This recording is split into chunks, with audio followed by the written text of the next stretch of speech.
decíamos antes de la pausa, tenemos el gusto de recibir a Mónica Marona aquí. ¿Por qué? Bueno, ustedes saben que la radio en Uruguay está cumpliendo sus primeros 100 años y en este marco, hace muy pocos días se presentó el libro Prendidos al Dial, una publicación que recorre la historia radial del Uruguay en los primeros años del surgimiento justamente de este medio de comunicaciones. Por eso que Mónica ya está con nosotros. ¿Cómo te va? Buen día, bienvenida. Muy buenos días. Muchas gracias a ustedes. Qué lindo poder hablar de radio. ¿Verdad que para sí? todos los que somos enamorados de la radio y que nos sigue acompañando. ¿Nos sigue acompañando la radio? Ah, yo creo que sí, de modos diferentes, ¿sí? Y eso es lo que pasa con esta dinámica que tenemos desde hace 100 años, que van cambiando, ¿no? Entonces, en la medida en que va cambiando, va perdurando. Porque el medio está enhebrado, está inmerso en una sociedad y en una cultura. Entonces, si cambia, tiene que adaptarse, adecuarse, y hay una relación ahí, ¿no? Entre medios, cultura, sociedad. Claro. Oye, una cultura que además cambió mucho en 100 años, porque releyendo el libro, que vamos a decir que es parte de una investigación bien profunda, no es que sea, yo digo, no es de lectura fácil en ese sentido, porque tiene mucha densidad de información. Mucho dato. Y a mí me resultó, Mónica, muy interesante recordar cómo surge la radio acá, que Uruguay además, con eso que fue en la primera década, segunda década del siglo XX, cómo estuvo al mismo nivel que otros países del mundo, ¿no? Sí. Y cómo se otorgaron las licencias y cómo las colectividades de inmigrantes que llegaban tenían sus espacios, ¿no? Sí. ¿Cómo fue esa recolección de datos, pero sobre todo esos comienzos de la radio, ¿no? Sí. Sí, eso fue muy apasionante, ¿no?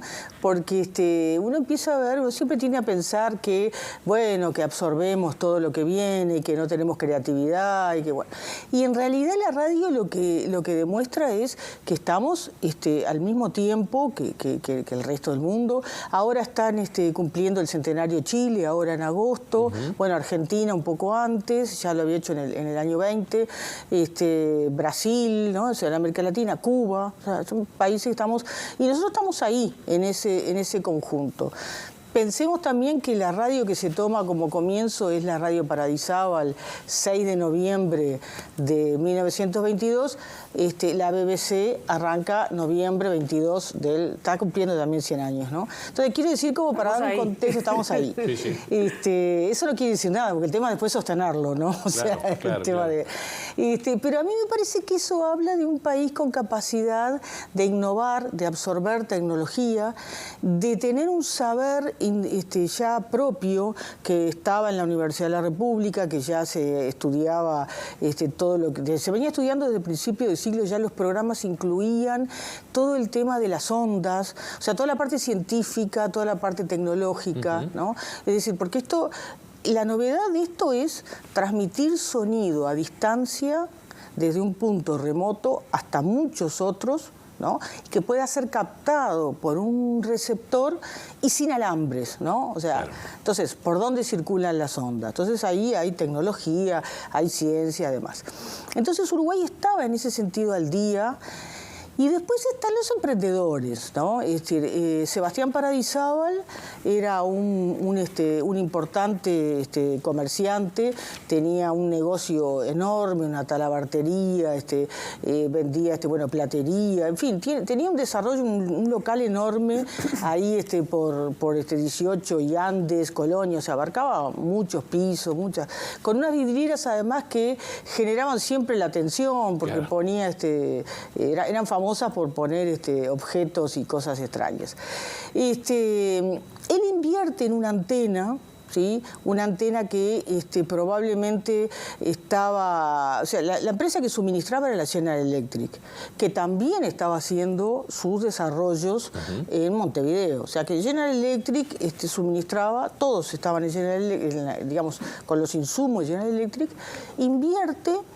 contrata o le dice a Carlos Héctor Cirighelli, que era un joven autodidacta, que había estudiado mucho de electricidad, formándose en el propio desarrollo, y le pide, dice, bueno, tú te encargás de instalar esta antena, una antena portentosa, ¿no? Pero además instalan, yo me imagino, instalan una antena. Sí. ¿Quién podía, si no tenían receptores, era lo mismo que la nada? Era lo mismo que la nada. ¿Y había receptores? ¿Cómo fue ese proceso? Y ahí empieza, se instala en el Hotel Florida, y entonces ahí a captar audiencia, buscar audiencia, generar una expectativa. Entonces ahí la venta de aparatos, receptores, pero había que hacerlos baratos, claro. Porque el tema era que entonces había dos tipos, unos que vendían en la propia Paradisábal y en otras casas que se anunciaban en la prensa, que eran auriculares, ¿no? Se captaban con auriculares, sí, eran los primeros... Pioneros los Walkman, ¿no? Claro, pioneros de los Walkman. Sí. Y pioneros del mundo actual, o sea, exactamente. Volvieron. Entonces, volvieron. Y además la publicidad mostraba a los niños, mostraba a todo el mundo correteando con eso ahí, ya llamaba la atención. Llamaba la atención. Y después empiezan las construcciones casi en simultáneo de los aparatos caseros a galena, ¿no? Entonces venían en las revistas, se publicaban cómo haga usted su propio aparato.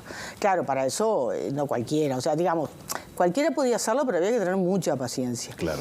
Hay un relato muy lindo de Walter Alfaro, que fue una figura de mucho peso en la radio. Él empezó a trabajar en los años 30 en la radio, pero que siendo un niño, él contaba, la tarea que me daban era sentarme con la galena y captar algo. Me pasaba horas tratando de captar algo. Sí. Porque claro, no es que prendía el dial, ¿no? Sí, sí, sí. Para prender el dial, o sea, para tener el aparato... Ahí me perdí. La galena, siempre decía radio galena, sí. Pero ¿qué es eso? La galena es... ¿Sintonizador? Claro, es lo que permite vehiculizar las ondas y entonces lograr que se transmitan, ¿no? La galena es una piedra que se encuentra en Uruguay, hay mucho, en Minas, por ejemplo, ¿no? Entonces, esa piedra es como el conductor. Entonces ahí mostraban cómo se podía lograr captar eso a través, pero había que detectarlo, ¿no? Claro. Entonces pasaban horas sintonizarlo. Ahí está, ahí está. Y después ya enseguida empieza la importación de aparatos un poquito más portentosos, más caros, que se vendían a plazos. ¿Y cuál fue el gran desarrollo, el boom? El Mundial del 30. Claro. ¿No? Transmitido por radio, ¿no? Y de eso justamente sí. Te quería preguntar, porque claro, estamos hablando de todo lo que era, de alguna manera, lo teórico, aquello de conformar, armar la radio, buscar el tema de la onda, instalar la antena, etcétera, etcétera, pero después había que llevarlo a lo práctico. Exacto. Y la práctica, de alguna manera, tuvo las personas, los comunicadores y comunicadores, no había muchas mujeres, ¿no? En esa época. Arrancan mujeres, sí, hay hubo una mujeres. Radio femenina. Hubo una radio femenina. Ya vamos a hablar de eso, pero me quería referir a esto. Hubo que, de alguna manera, aprender sobre la marcha. En cómo comunicar. Y vos decís ahora del fútbol, en cómo transmitir un partido. Algo que hoy estamos muy acostumbrados, ¿no? Pero era muy difícil porque nadie conocía cómo hacerlo. Claro. Bueno, en fin. Hay todo un aprendizaje hecho al mismo tiempo. Entonces, hay que ser en busca de oyentes. Una programación, ¿no? Claro, en busca de oyentes. ¿Cómo tener una programación? Las primeras dos radios, que son Paradisábal y después la Nacional Eléctrica, con muy poca diferencia entre sí, por ejemplo, se alternaban, o sea, no transmitían en el mismo día porque chocaban entre sí. Eran días desparejos. Claro, eran días desparejos y horarios desparejos. Pero después, bueno, hay que nutrir estos aparatos, ¿no? Claro. Entonces, ahí, bueno, Feliberto Hernández tocaba el piano, porque los estudios de radio tenían era muy sencillo, ¿no? Una buena alfombra, unos buenos cortinados, un micrófono enorme en el medio, y un piano. Que muchas radios siguen teniendo hoy todavía el piano, ¿no? No sé si el pianista va a tocar, pero bueno. Pero entonces, bueno, ahí, por ejemplo, o recitadores o discos, ¿no? Que la gente se quejaba porque decía, bueno, para escuchar discos tengo el fonógrafo. Claro. ¿No? Entonces, bueno. Entonces empiezan, es decir, ahí hay un diálogo entre buscar, tengo que salir a buscar oyentes. Pero a su vez los oyentes tenían que tener algo que les representara, que les significara. Que les genera interés. Que les genera interés. Entonces empieza a generar interés las noticias, lectura de diarios, generalmente, el fútbol, el carnaval, empieza a ligarse con tradiciones culturales existentes. Y eso es lo que es interesante, porque yo creo que la radio es el medio que mejor permite dar visibilidad a absolutamente todas las expresiones culturales. Nada queda por fuera, ¿no? Es decir, cualquiera puede acercarse y podía recitar un poema, podía escribir a la radio y su mensaje salía por radio. Claro. Es decir, logra una relación personalizada. Democratizar el medio. Enorme. Hasta hace poco, yo provengo del interior, sí, y capaz que en Montevideo no se notaba tanto, pero yo no sé si no siguen alguna radio los mensajes diciendo fulano de tal va a llegar, sale en el ómnibus, no sé, de paso acá me va a llegar sobre las 4 de la tarde. Y te lo dejo en la tranquera. El queso y la leche quedan en la tranquera. Eso es increíble. Maravilloso. No sé, ahora no sé si siguen esos mensajes porque está el celular, es distinto. Que no tiene cobertura en algunas zonas rurales. Claro. En los enfermos. En los enfermos, sí. ¿Cómo no? Se recupera fulanito de tal. Total. Y era la noticia que llegaba. Es decir, es un medio quizás el más inmediato. Exacto, el más inmediato. Y por eso yo creo que sigue siéndolo. Yo creo que sigue siéndolo porque nosotros tenemos 450 más o menos radios, contando todas, ¿no? De todo el país, y además las radios comunitarias, ¿no? Universitarias, o sea, todo 450 radios. Mucho. En un país de 3 millones es un récord. Claro. Creo que estábamos primeros o segundos. Porque además Uruguay es un país que no tiene accidentes. Por ejemplo, que Japón tenga muchas radios tiene razón de ser por su geografía. Pero Uruguay es un... Es más fácil de llegar por la pendiente suavemente ondulada. Claro, exacto. Claro. Entonces, lo que marca esto es la proximidad que tiene la radio, lo que la gente se identifica con los programas más inverosímiles, porque uno mira, a veces uno se queda con lo que son los grandes programas o las grandes estaciones con muchas audiencias, pero después tenés también todo lo que significa de inmediatez hasta el día de hoy. Tú vas en el auto, vas captando las señales y es maravilloso. Hay Variedad, de todo, variedad. ¿No? Mónica, me quiero referir a eso que decíamos, ¿no? Leyendo el libro, uno se encuentra, yo no lo conocía realmente, pero no sabía que hubo una radio femenina. Sí, y primera, además, porque siempre se sostuvo que la de Estados Unidos del 55, hasta que una norteamericana dice, pero no, acá en un pequeño país, en Uruguay, desde el 35 había una radio femenina. Y una radio femenina de muy buena calidad, sostenida además por mujeres muy talentosas. ¿Cómo hicieron esas mujeres en un mundo tan machista que es hoy, me imagino, en las primeras décadas? Sí, femenina, pero no feminista, o sí. Las dos cosas. Las dos cosas. No, porque podía ser... Podía no serlo.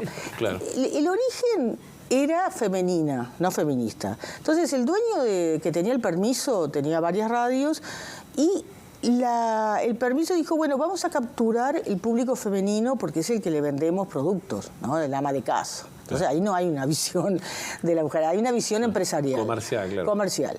Y bueno, ahí nace. Pero las mujeres que asumen la radio y la conducción le dan un tono totalmente diferente. Bien. Entonces, estamos en los años 30, que es todo el desarrollo del sufragio de la mujer. Uruguay ya lo tenía por el 32, aunque todavía no había votado.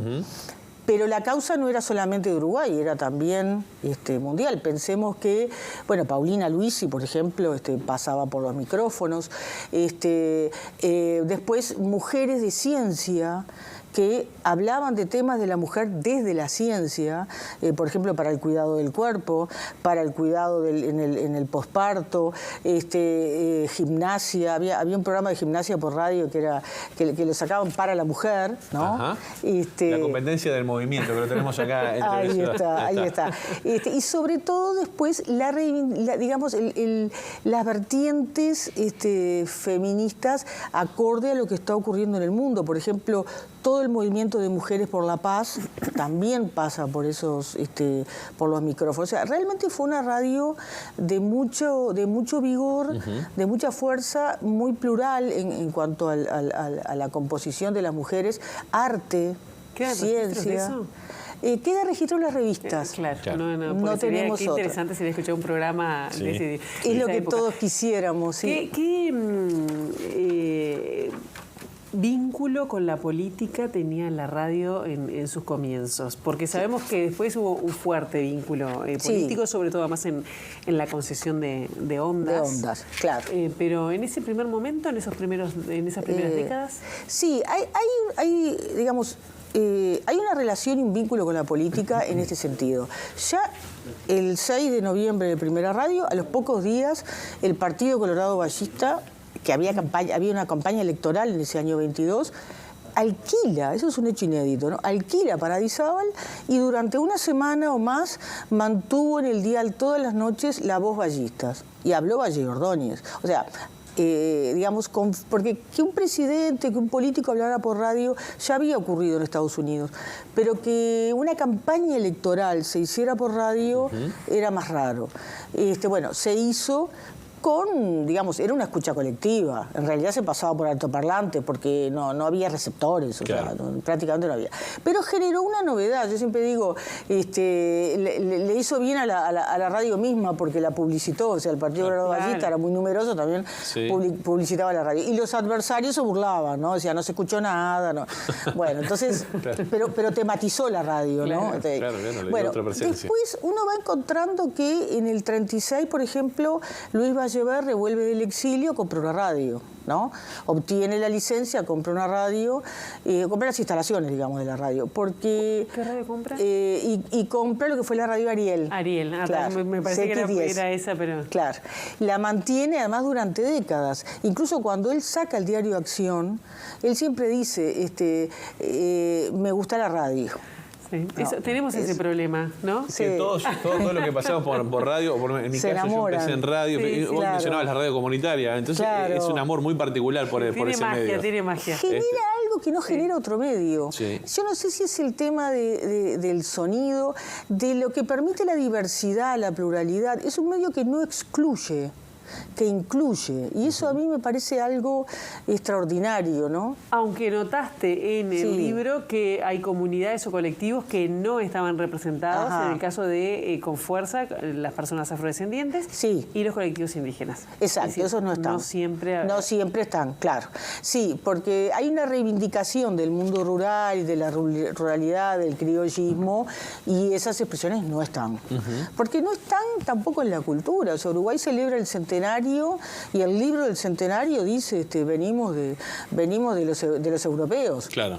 Y no de todos los europeos, de algunos. Son poblaciones netamente invisibilizadas. Invisibilizadas, claro. Exacto. Sí, eso durante décadas. Nos queda muy poquito tiempo, Mónica. Yo te voy a preguntar qué pasa con la magia de la radio, esto que estábamos hablando, ¿no? Hoy estamos en tiempo de tecnología, que bueno, para hacer radio o para hacer algo similar a la radio, hoy es muy fácil, porque tenemos los insumos al alcance de la mano, pero hoy muchos medios, por ejemplo, que hacen radio, también le ponen cámaras, ¿no? Y se ven la cara de los comunicadores. También había toda una fantasía de quién estaba hablando. ¿Qué pasó con la magia de la radio? ¿Se mantiene? Yo creo que se mantiene con cambio. Mirá que la gente iba a ver cómo se hacía radio. También, nos quedó fuera el tema de las fonoplateas.